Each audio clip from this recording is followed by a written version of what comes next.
Now may I introduce the moderator, ASCE Texas Section VP Educational, Brett Pope. Thanks, Anne-Marie. And thank you all for joining us today for the Texas Section ASCE webinar, Acoustic Imaging to Enhance Underwater Bridge Inspections. This webinar is the first in our series of monthly webinars for 2017. I would like to thank the branches for hosting viewing sites all across Texas. As the State Association for Civil Engineers, we are happy to provide this service to the engineering community. If you're not a member of ASCE or the Texas Section, I invite you to become a member so that you can benefit from being a part of this professional association. Now I'm pleased to introduce our presenter for today's training, Michael Dukes. Mr. Dukes is a structural engineer for Infrastructure Engineers Incorporated, where he leads a team of underwater, fracture critical, and routine bridge inspections, as well as an NHI lead instructor for the Bridge Inspection Refresher training course. Michael, you can take it away. Appreciate the introduction, Brett. Just want to make sure everybody can, I guess, see the screen with the full-size presentation on it. If you could give me a thumbs up on that, Brett. Yep, you're good. Okay, perfect. Well, good morning. Brett and Michael Dukes with Infrastructure Engineers. I really appreciate the opportunity of the Texas section of ASCE to have me here to present on acoustic imaging to enhance underwater bridge inspections. I've been involved in bridge inspections since back in 2006. Early part of my career was almost exclusively on underwater inspections, and then after moving out to Oklahoma in 2013, I got a lot more involved in fracture critical and routine inspections, but then stayed involved with underwater inspections and got to start using the acoustic imaging technology quite a bit more to both enhance the inspection quality with what we present to the client, as well as being able to use it to improve diver safety by kind of seeing what our site conditions are before we actually enter the water. So we're going to get into it. Our learning outcomes today. At the end of this presentation, you'll be able to identify the NBIS requirements of an underwater bridge inspection. You'll be able to identify hazards encountered by dive inspectors. You'll be able to discuss how acoustic imaging enhances an underwater bridge inspection report.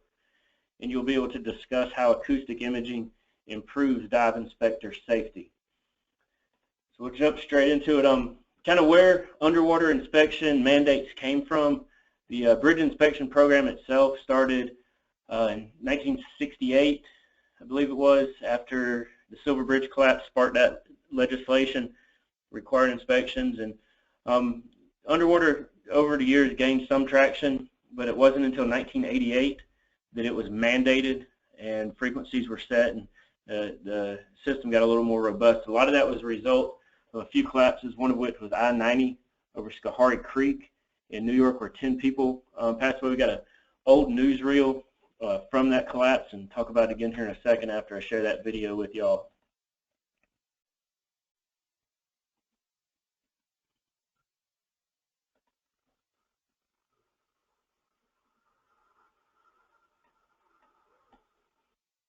Portions of the Schoharie Bridge continued to fall hours after it initially gave way. The collapse sent cars and a tractor-trailer plunging into the raging floodwaters below. Just how many lives and vehicles were lost remains unknown.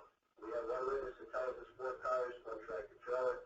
We have another witness that tells us 1 tractor-trailer, 1 car. It sounded like lightning struck when the bridge went out. And there was this collapse in there.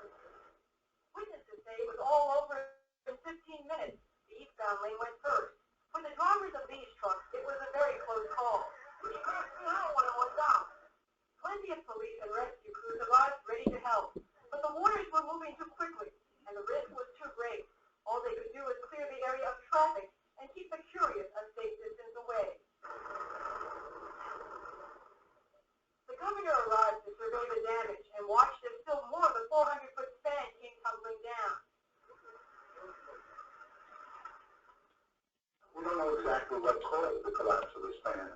We're going to be very cautious about this. And any bridge that the state police see, or the Department of Transportation, or the thruway see, that they regard as something to be avoided at the time being, we're going to avoid it. Now, the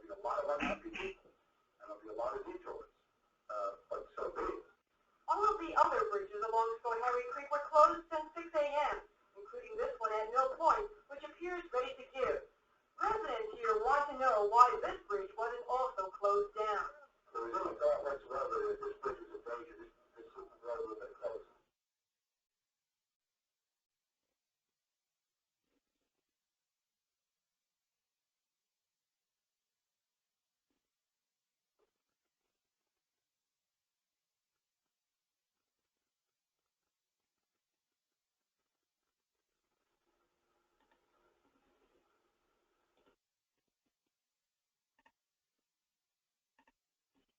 Okay, so that was the Schoharie Creek bridge collapse, like I said, in 1987. It failed as a result of scour during that flood, which is actually the leading cause of bridge failures on our nation's inventory, or scour failures. And our underwater inspections that were mandated after this, we not only look at the structure itself, but also that surrounding channel and the scour. Having an individual diver in the water trying to tell you the conditions of an entire cross-section of a channel at the bridge and up and downstream is rather challenging. So besides hydrographic surveying, which is one tool, the acoustic imaging will show some examples as to its uses in showing those scour conditions throughout this presentation as well. So covering our first learning objective, defining what an underwater inspection is, and this is directly from the National Bridge Inspection Standards. The inspection of the underwater portion of a bridge substructure and the surrounding channel, which cannot be inspected visually at low water by wading or probing, generally requiring diving or other appropriate techniques. So leaving a little bit of vagueness there as to what classifies other techniques. Acoustic imaging is certainly a tool that we use. It's not yet a standalone inspection practice that's accepted, so we can only use it essentially to enhance the inspection currently. But the feds also don't define hard depth at which underwater inspections must occur, so some of that is left to the judgment of the Department of Transportation and the bridge owners as to which structures on their inventory need that underwater inspection because they cannot be inspected visually at low water by either wading or probing. So a lot of states offer their specific guidance on it, but the feds kind of leave a little bit of that open to interpretation on a case-by-case basis as to which structures require that advanced diving and whatnot. So the underwater inspection intervals. So the underwater inspections were originally part of considered a type of in-depth inspection. The 2010 update to the NBIS, them and fracture critical inspections were pulled out as their own unique inspection types. But an underwater inspection typically is not going to exceed 60 months as its maximum interval. In some cases, depending on site conditions, that we'll get into in a second, you can have less than 60 months required for the frequency. But in other cases, with site conditions, construction, condition of the structure, you can, with written approval from the FHWA, extend that inspection interval out to 72 months, but you have to get FHWA approval to do so. Some of the factors that are going to go into determining what that inspection interval is the structure's age, the type of construction and materials of construction, the substructure configuration, whether we have a spread footing, whether we have deep foundations, piles versus drilled shafts, concrete versus steel versus timber per se. Adjacent waterway features, are there dams, dikes, marinas in the vicinity of the bridge? If we have a bridge directly downstream of a dam, you can get clear water scour essentially. The water on the upstream side of the dam drops all its sediment out. So once it's released from the dam, it's very ready to pick up new sediment, which is going to scour out that channel downstream of the bridge. So we might want to inspect bridges just downstream of the dam on a more frequent interval. How susceptible that site is to scour? Do we have those foundations keyed into rock, or do we have sand or silty type material there? Is it a deep foundation? Is it a spread footing? All those are going to go into account of how susceptible that structure is to scour. Do we have any existing damage due to seasonal ice flows, due to barge impact or other types of traffic impact? And what's the environment and the maintenance history of that structure? Are we in a saltwater or freshwater environment? What kind of contaminants are in that waterway that might be corrosive or detrimental to the long-term integrity of the structure? All of those will go into account to determine whether that 60-month inspection interval can be maintained, or if we may need to look at it more frequently than that to ensure its safety to the traveling public. So how are we going to perform these required underwater inspections? I'm going to use typically two different systems of diving: surface supplied air diving or scuba diving. We'll touch briefly on each of those. The surface supplied air, you can use this dive helmet on the right. This is a super light, weighs about 27 pounds, and you're going to have these hoses, referred to as umbilicals, go down to the diver and connect so they have a constant air source from the surface, whether it be from high pressure cylinders or low pressure compressor. They'll be able to send air down to the diver continuously, and you can run multiple divers on that system. There's also a communication wire, so you have hardwired communication back to the surface from the diver, as well as you can, depending on the box, talk diver to diver as well.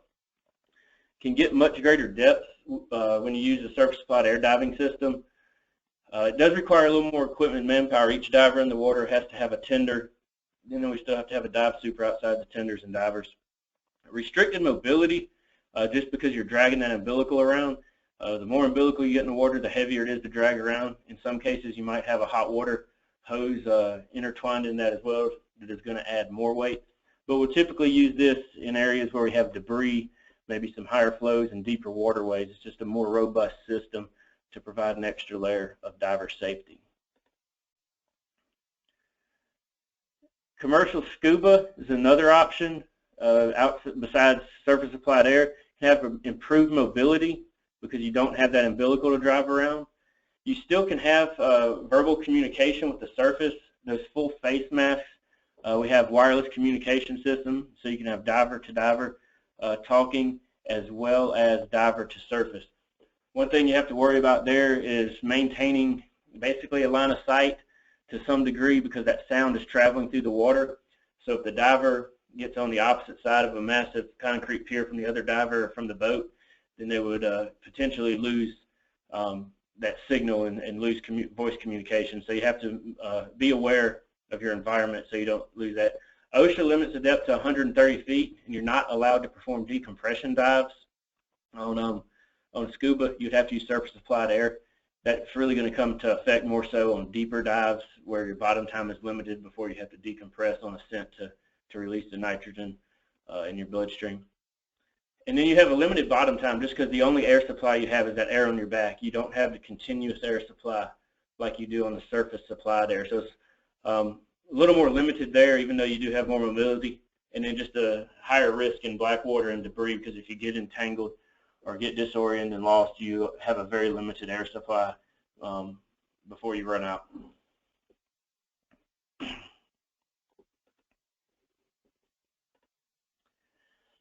You didn't lose your internet signal, but your screen probably is black now. Just wanted to show visually what we typically see on an underwater bridge inspection. While a lot of people, when we tell them about our job and say, yeah, I'm an underwater bridge inspector, like, oh, that must be wonderful and so cool. And they imagine that we're diving on reefs and have tropical fish and nice clear water and can see everything. Typically, that's not the case. In most situations, on a good day, we'll have 1 to 3 feet of visibility, and on many days, we'll have less than a foot to 0 visibility.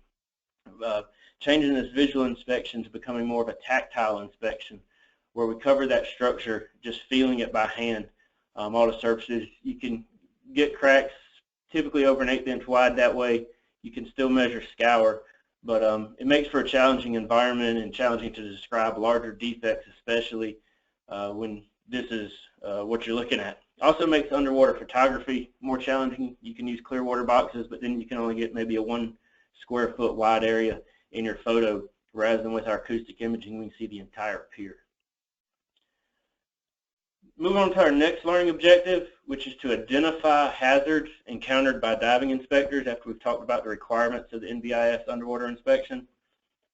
First and foremost, debris is the most common issue that we come across in the field. This picture here is a rather extreme version. You can see this is some flood debris. We even have debris up on the bottom chord of the truss. A little timber debris builds up on the upstream nose. That catches more, that catches more. Eventually, we almost have a timber mat and a artificial island that's been created. It's going to severely limit access to the structure. In a situation like this extreme, we probably have to get some debris removal before we can get a full inspection. But if this is on the surface, you can imagine it's below.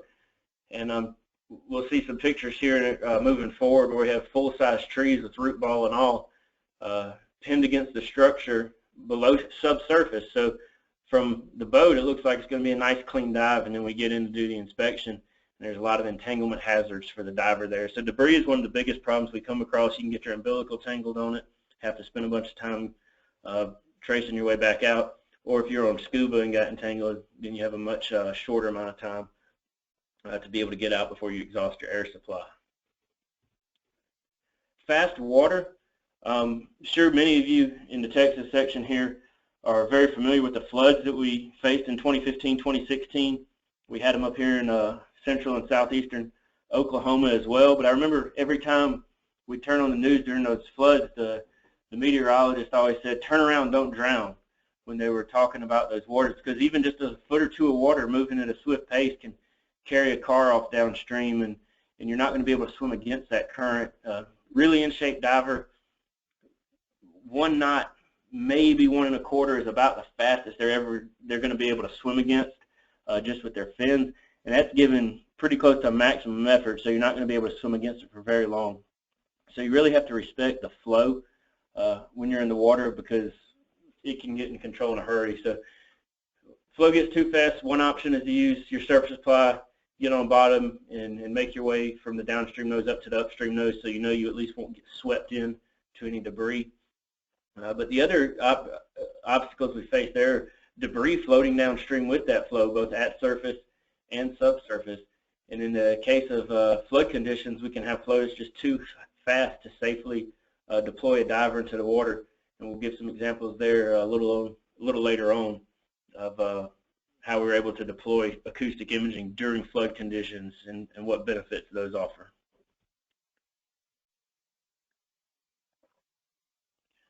Well, most of the structures we inspect are probably in 30 feet of water or less, sometimes 30 to 50 feet. There are quite a few structures around the country that are in very deep water, in excess of 100, 150 feet deep. This picture here you're looking at is from the Blue Mesa Reservoir in Colorado. After we adjust for altitude, portions of this dive chart out to over 200 feet deep. You have very little bottom time, or no decompression bottom time available at that depth.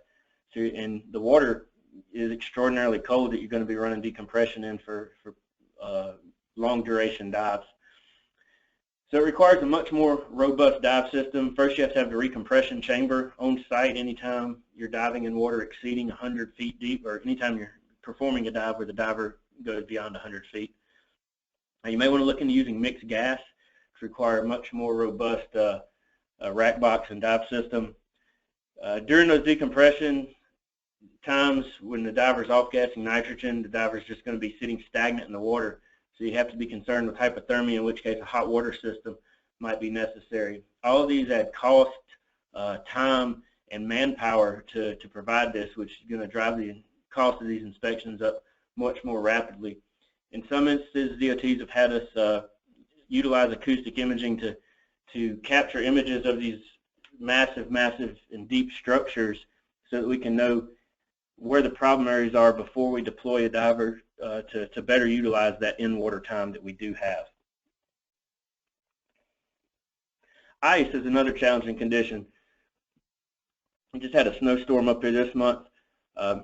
Anytime you have ice that you have to cut through to dive in, it's going to be a penetration dive. You don't have a free surface to go back up. You have to go in and out the same location. So it'll be very similar to diving underneath a waterline footing or a type of footing that might have piles below it that we have to penetrate beneath.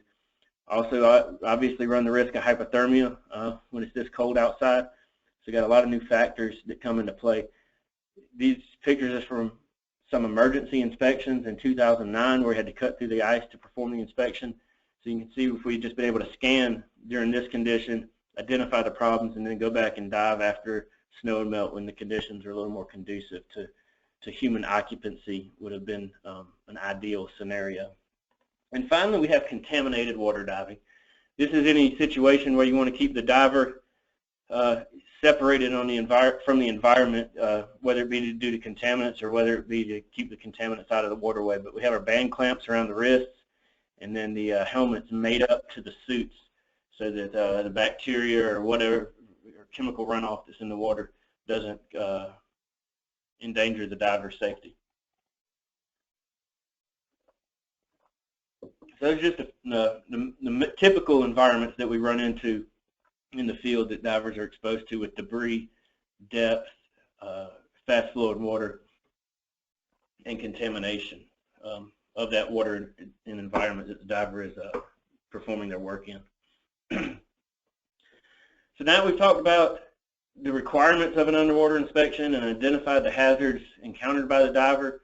Let's kind of dig into the meat of the presentation to discuss how how acoustic imaging enhances an underwater bridge inspection report, as well as discussing how acoustic imaging improves dive inspector safety. We'll go back and forth between both of these learning objectives throughout the remainder of the presentation here. First, we'll give a little basic introduction to how this system works. We use the Kongsberg MS-1000 system. There's other manufacturers out there as well.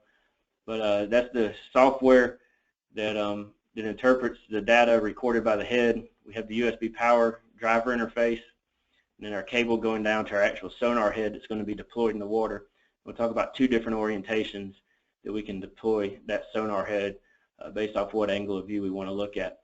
This picture you see at the lower left is the real-time data that you're seeing as you perform the acoustic images, that you have a few tools in as well that you can pull extra information off of those scans. So what we're going to focus on here is referred to as a fan beam for 2D acoustic imaging. It simply shoots out a fan-shaped beam, is what it sees. You see here anywhere from about 0.9 to 1.5 degrees or so thickness to about 30 degrees wide, coming out of the sonar head. So that little wedge is what the picture's created from that we're going to get to here in a minute. And so you see that, and you constantly rotate it to stream all those together. So this rectangular portion that the sonar waves come out of to get the image is the same rectangular portion you see here on this one. So in the schematic black and white diagram over here, that's what we call a horizontal scan. We're looking at a very narrow beam that's long in the up and down direction. So you would deploy that and rotate it 360 like you're standing on the channel bottom to kind of just look around and see what's at you, around you. If you want to do vertical scanning, it would be more in the orientation that you see this gentleman about to lower it into the water. So that it rotates. We have a wide beam going towards and away from the boat, and that's going to spin around and actually come and look up vertically, or scan and rotate vertically in front of us to see what that bridge is, and that's what most of our bridge inspection scanning is going to be performed as, is vertical scanning. Another schematic here, we have the width of the beam going into and out of the pier, with the very skinny one going along it. If we want to just kind of profile that footing, if we took that sonar head and rotated it 90 degrees, then we'd be scanning up and down this pier wall to get a nice picture of that pier, then the footing, then exposure to the footing, and then any scour condition sticking off from the face of the footing. And that's typically how we're going to, the orientation that we're going to use, referred to as vertical scanning, to really supplement our bridge inspections, to be able to see the scour conditions around the pier, as well as the debris that the diver might be encountering during their dive. So give a couple examples of that horizontal scanning first. So this is where that cylinder is vertical. The beam is more vertical and spins around, seeing that. So it's deployed to the channel bottom. In this case, we had some extensive scour around several piers in the White River. The department went in with some scour countermeasures and placed an extensive amount of riprap in the channel, and wanted us to go verify that that riprap had indeed been placed and was still present in the channel. So we performed multiple tripod drops to kind of look around the channel and see what the extents of that riprap are, which you can see here along the shore. and then also extending quite a distance out from around this pier and a lesser distance out around the leftmost pier. That's also beneficial if we're placing riprap to protect jetties or waterfront structures. You can string these photos, tie these photos together, these scan images together to make one mosaic, and see along the channel that we have that riprap protection. Use your measurement tools also to see how far out from the shoreline that riprap extends.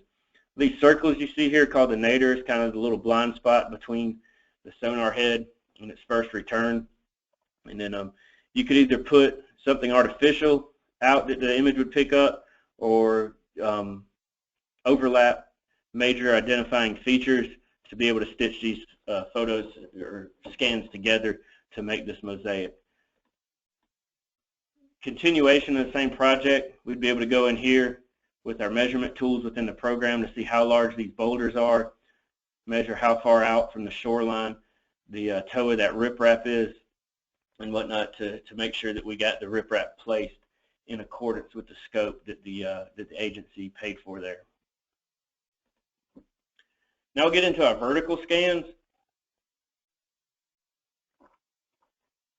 So we're having the beam show wide, and then we're going to rotate it down and up so that we get a whole picture of this bridge. This particular structure was originally the 2 columns and 2 footings, and there were some scour issues that the department or bridge owner went in to fix by casting this trimmy seal around the original footings, as well as placing riprap around the piers. And there was a little bit of discussion based off of some previous underwater inspections as to the condition of that scour countermeasures that had been installed. And so the bridge owners had us perform this acoustic imaging so that we can have a visual representation and a nice picture of this is exactly what you have on site there, rather than trying to describe a massive site like that just strictly through words. So you see our original footings. We've got some riprap on top of those footings, have some riprap along the toe of the seal. You can see the tops of the sheet pile in this area, as well as a H pile here that I have marked as debris. That's a 3D object on a 2D image, so that's why it looks curved. It's actually straight. It just gets distorted a little bit since it's sticking out so much further than everything else. Then you'll see we have some black areas in some of these scans. That's just a shadow. You're sitting 20, 30, 40 feet, however much water there is, above these, shining that beam down. It'd be very similar if you're sitting up there pitch black and you shine a flashlight beam down on there. It's going to cast some shadows. You can maneuver the boat and reposition the sonar head from different angles and different positions to fill in all of those shadows and overlap images. But it's really just a matter of what's the information that you're actually looking for as to how many shadows you can tolerate versus how many of them need to be filled in every square inch there. So that's why there are some shadows, because we can still see the protection around there, and we're still deploying divers to make certain that extended into the channel bottom. Once again, it's just supplementing the dive inspection here. Another portion of that same structure in Texas had some scour issues previously. As you can see, we have our column, then we have our footing. We go down a little further, you can even identify that the seal is exposed there as well. And then we also have this feature here. It looks like a collapsed timber fender, and then some riprap on the backside. It's just difficult to get riprap between that pier and the fendering system there.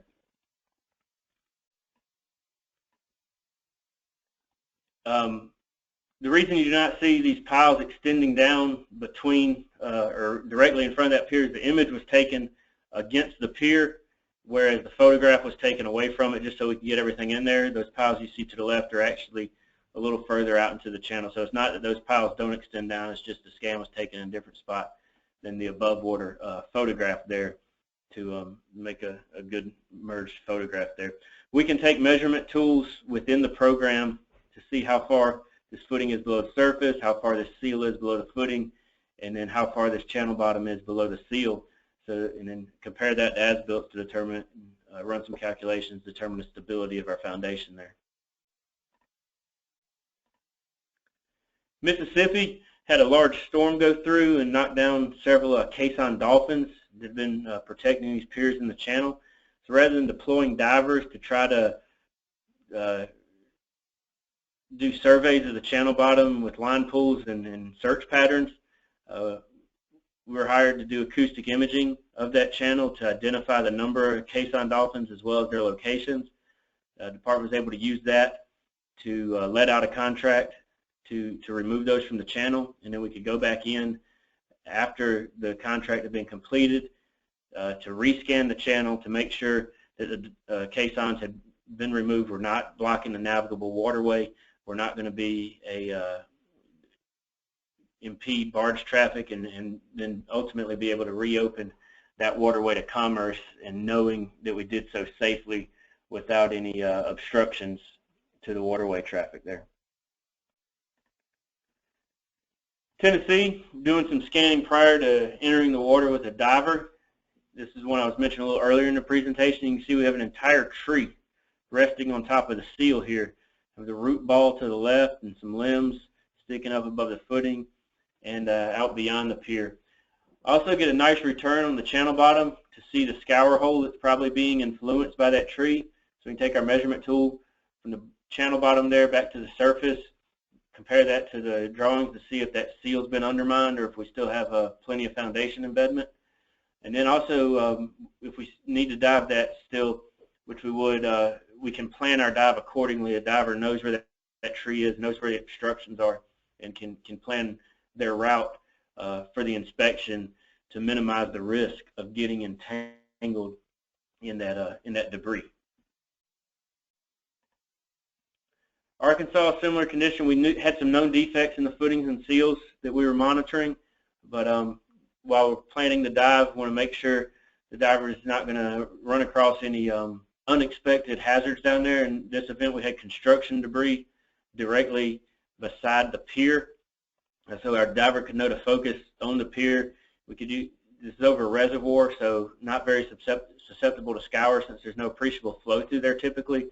So the diver would know if they're going to go investigate the channel bottom off the nose of that pier, that they would be encountering some construction debris rather soon, and maybe know not to go digging through there and get entangled in the rebar protruding and whatnot. The thing I'd like to point out on this scan, like I said, we're using this one primarily to see what kind of debris our diver would encounter prior to entering the water. We have a few squigglies on the vertical and horizontal faces. As your sound wave's shooting down and you're getting your return to make your image, if you have any chop in the water or taking on any wake and the boat's moving up and down, that's what's going to cause some of these undulations on what is actually a horizontal surface, because that sonar head that's taking the reading is moving closer or further away from it when it goes over that wake. So that's one thing to consider when you're going to be performing acoustic imaging over waterways that's open to recreational boat traffic and barges and whatnot. Is a weekend in the middle of July is probably not the best time to scan on this lake because there's going to be boaters everywhere. So plan your scanning times around when you know you're going to have high levels of boat traffic, so that you can have nice flat water to get sharp, crisp images to submit to your clients. Moving more towards supplementing underwater inspections and as opposed to diver safety on these two bridges, we had been inspecting for several cycles and monitoring the scour. Originally, these trimming seals were below grade at construction, and we had reported the scour, the extent of the undermining, the condition of steel piles under there, and the bridge owner wanted to get some scour countermeasures, but they were having a hard time convincing those in charge of funding that it was really a problem just based off of drawings and written reports. So after we performed these acoustic images for the client, they took it to the decision makers and were able to immediately get funding, because I guess they say a picture's worth 1,000 words, and that was true in this case. As soon as the decision makers saw the extent of the scour on these acoustic images, they were able to secure funding for scour countermeasures. Those were installed last year, I believe, and the scans we performed on this structure actually won us an ACEC Engineering Excellence Award in South Carolina. We're able to identify that scour and give the visual representation to the client there. This is a nearby bridge No scour countermeasures have been installed on this one just because it's a little different situation. The previous slide was steel H-piles exposed in a saltwater environment.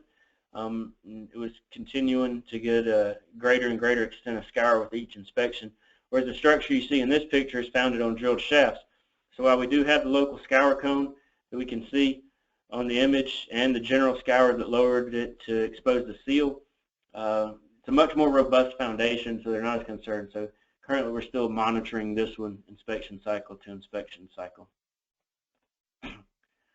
Back to diver safety, we found a Loch Ness monster while we were inspecting in Tennessee one time. So had to take the rest of the day off on that one. So they can give you a little comic relief during the middle of this technical presentation there. In Kansas, we were on the Missouri River. Have some high flows there, about 4 or 5 feet a second. Flow in this one, this pier is founded on a footing, which is founded on drilled shafts, and they had also protected that footing with riprap. While the diver on surface supply can get down this downstream nose and make their way along bottom to inspect the structure, we have to remember that part of that, our inspection requirement on underwater inspections, is the channel bottom in the vicinity of the bridge as well. If a diver gets off this face of the structure with that flow rate, they're going to get swept away. So we're able to use acoustic imaging to identify the extents of the riprap here. Also see that the upstream nose of that footing is indeed exposed, and that there's some timber debris built up on the upstream nose as well that the diver need to be aware of before they got in the water. Previous report on this one had talked about the channel on the far side of that pier that we're looking at was actually below the bottom of the footing, which isn't a huge deal considering we're founded on drilled shafts, but it was still a little cause for concern, so I wanted to investigate that. So we went over to the other side of the pier and scanned back into the channel. And this is the raw data from that image. This is what we see in the boat while we're scanning, and we have these measurement tools that we can use while we're out there. So here's our pier, and then that riprap extends 35 feet out and 21 feet high, and we don't have any footing exposure over there. So we know that that side of that footing is well protected with that riprap still, even though out here in the natural channel bottom area, that elevation is below the bottom of footing elevation. I also get to see some more lovely timber debris hanging out there to try to snag a diving inspector if they were to make it out there. More timber debris. This is taken during a flood. Our scour typically is going to be at our worst extents during flood conditions, which are probably the most dangerous times to try to put a diver in the water when we have those high flow rates. But it's taken all that loose sediment out so we can see exactly how severe a scour situation our structures are facing. So we see here with this hard channel bottom return, this defect in the trimmy sill concrete was actually previously known. And then we have our timber debris being snagged on the structure as well that has the potential to aggravate that scour. We can take this channel bottom, tie it into a reference point on the bridge to see how much scour we've had and perform an analysis on that bridge to determine if it's stable and can stay open to the traveling public. Additional pier, this one was taken as part of a rehab project. You see our footing exposure here, have a lot of timber debris around there. It'd be hard probably for a diver to even find that and distinguish that footing from the massive amount of timber debris down there. And then out beyond the timber debris, what our channel bottom is. So we can use our measurement tools to come in at each pier, see how much scour that pier has experienced in relation, and see how that channel has moved around in relation to the as-built drawings to make a determination of what remediation efforts we need to do as part of that rehab project.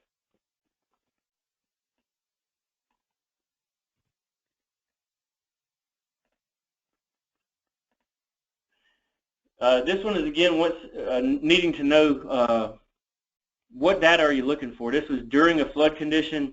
You can see the water so high we wouldn't have been able to get a boat under here, so we actually deployed from the deck to take these acoustic images, and we were strictly concerned with the scour conditions at the site. So we weren't that concerned that there's a shadow on this side of the pier. Concerned with finding this type of footing, finding this channel bottom profile, see the shoaling over here, but the local scour right there around the footing extending out to determine the stability of that footing, how much embedment of the foundation we have remaining during that period of the flooding where we have our peak scour, so that we can see if that bridge can remain open to traffic or if we need to close it down because it's become unstable. So knowing what we're looking for is going to go a long way in helping us to determine what angles we need to scan from, where it's okay for us to tolerate shadows, and where we need to really try to refine our images, I guess. Once again, another acoustic image recorded during flood conditions. It would have been very hazardous to try to deploy a diver at this site just because of the velocity of water, and we're able to determine that these two piers, actually all three of these piers, were undermined.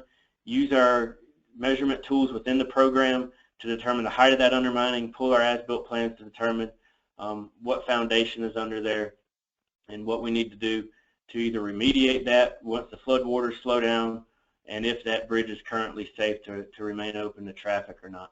But that was during the flood condition, the pier to peak scour. After the flood recesses and we have all that sediment fall out the water, these could very well be covered and we wouldn't be able to know the full extent of that scour. But deploying the acoustic imaging during the flood allowed us to see the worst case condition that bridge is experiencing for stability purposes. Just a quick example here, showing some differences in available scanning technology. The image on the left is a low resolution image. It's basically off of a really high-end fish finder that has some down imaging capabilities. You can see the pier and you can see a nice channel bottom return, but you don't get much information for what's going on underneath the pier. Whereas with our high resolution image that we've been showing throughout this presentation on the right, it's a different pier but at the same bridge with similar conditions. We can see our pier wall below those columns, nice return on our footing, nice channel bottom profile, as well as our steel H piles that are underneath that footing. So just a difference between the lower cost versus the higher cost systems and the quality of image that you get out of both of those. The image on the left is about a $2,000 system. The image on the right is a $25,000 sonar head, overall about a $40,000 system to capture those images. We talked about high flow. This is a bridge that goes over a dam in Lake Anna in Virginia. I think our inspectors recorded flows as high as 13 feet per second going through here.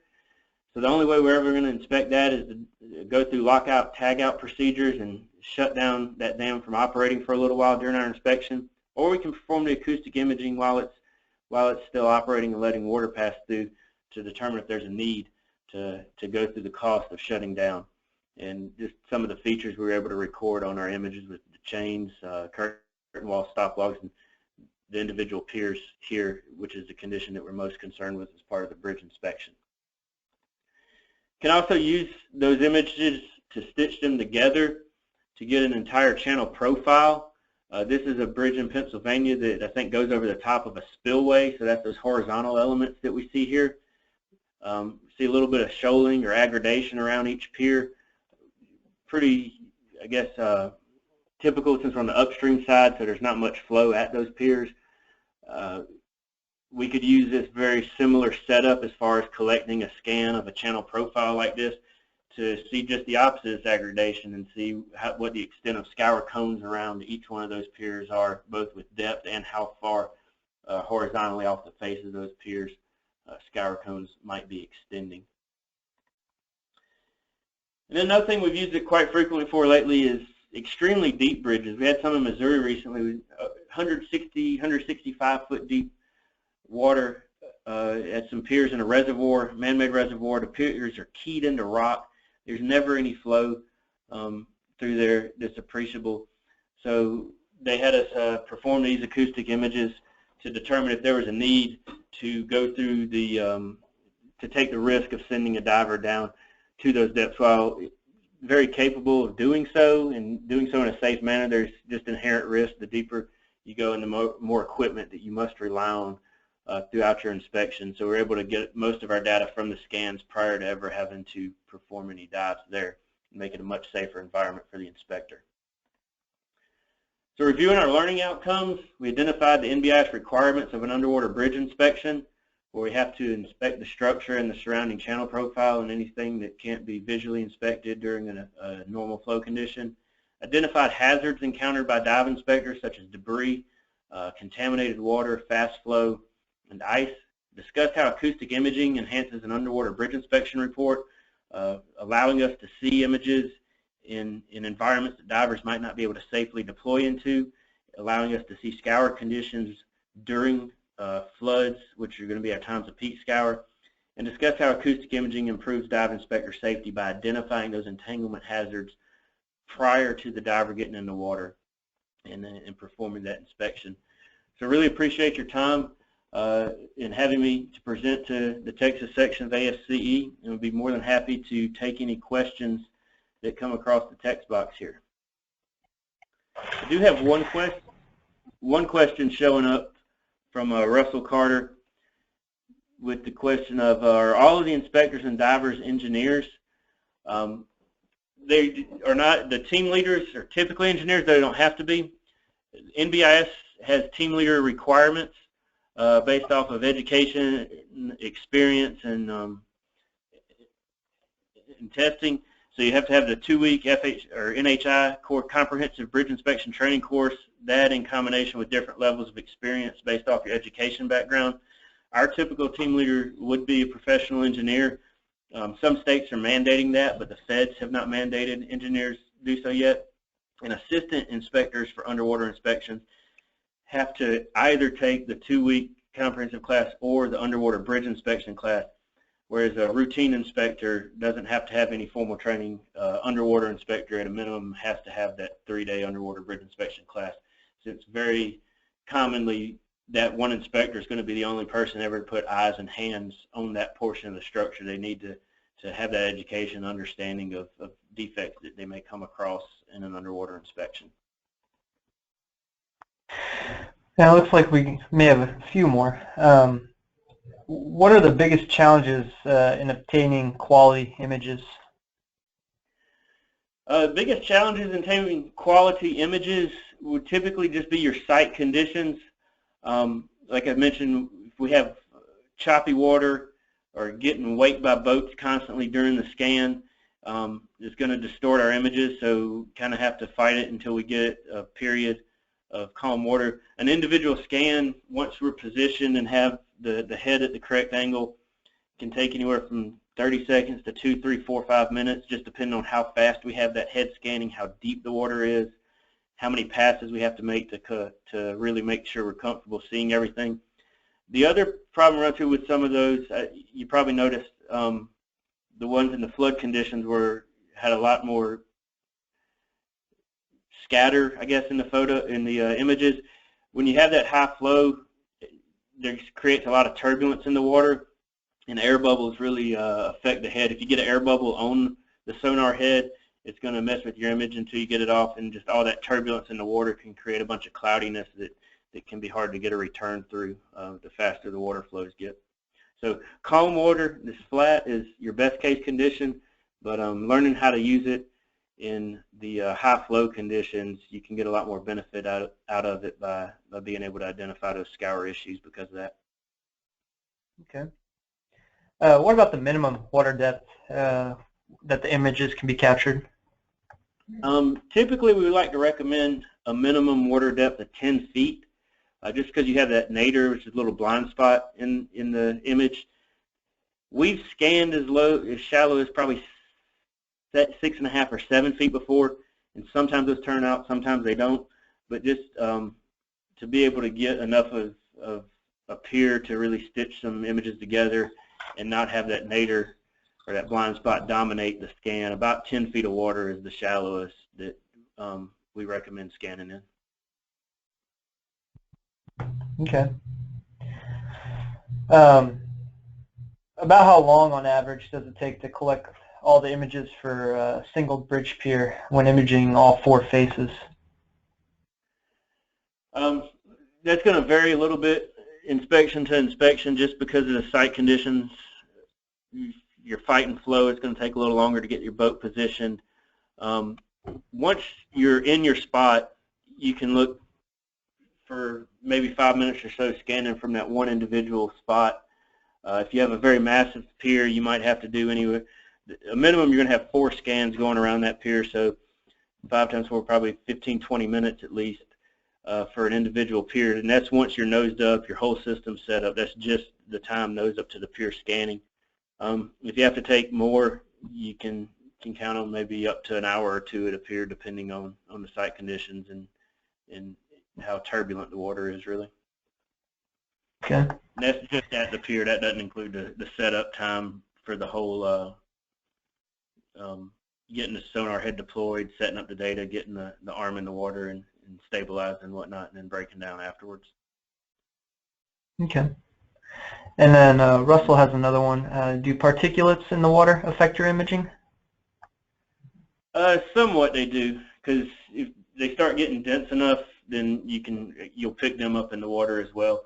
But we typically do scan in very turbid water, so it does a pretty good job of getting through it, but I think it'd be more of a mix of particulates with the flow, more so than just particulates in the water. Because typically they're not dense enough really to distort the image. Okay. And then looks like we've got one more. What is the best platform to use to capture quality images? Like a nice stable boat with a wide beam to it. V-hulls tend to work better than pontoons and tri-hulls and some other stuff. So essentially whatever boat you can get that rocks side to side the least, you need to make sure your crew's not walking around while you're trying to take the image. So the wider the boat, the better, so long as it's still maneuverable. Okay. We got another one came in. Is it strictly for bridges, or can it be used for dams as well? I would imagine it could also be used on dams as well. So long as you know what your beam is looking at and understand the orientation of that, you'll be able to use it for dams as well. I think there's some other firms probably using it for dam inspections. We haven't deployed it for that use yet, but there'd be no reason that it would not be able to be used for that. Essentially, you saw a little bit of that with the Lake Anna bridge that we have that goes over the top of a dam. So you could get in and really focus your scans more so on the dam than on the pier sections of that. Obviously, only good for the upstream side of the dam there. I'm sure the bridge inspection keeps you busy enough. Yeah. Okay. Well, I don't think there's any other questions. Again, I want to thank you for participating in today's ASC Texas Section webinar. As mentioned before, individual registrants should receive an attendance acknowledgement without further action. For those attending with the group, the site coordinator will receive the PDH certificate for distribution. Tomorrow's T&DI webinar is Planning and Programming Changes in the 2017 Unified Transportation Program. Next month's webinar is the overview of water treatment's research in the Shalom Laboratory at Texas A&M. I invite you to visit the Texas Section website, texasasce.org, to register for the webinars, to learn more about the association, and to take advantage of the benefits of membership. You can also watch 2016 recorded webinars on demand and earn PDHs. I'm always available if you have any questions. Hope to hear from you soon. Thank you for your attendance and have a great day. This concludes today's webinar. Thank you for joining us. The session will now close.